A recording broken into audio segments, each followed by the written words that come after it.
Hi, my name's Ryan Lindveit. I'm a composer and I just graduated from the Yale School of Music with my MMA. For this online concert, I had the pleasure of writing a multi-track bass trombone piece for my friend Zach Haas.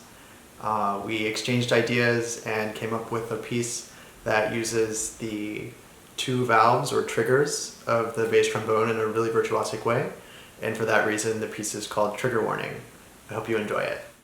My name is Zachary Haas. I'm a bass trombonist and recent graduate of Yale School of Music. I'm here in my home studio where I've been recording and collaborating with Ryan Lindveit on his new piece called Trigger Warning.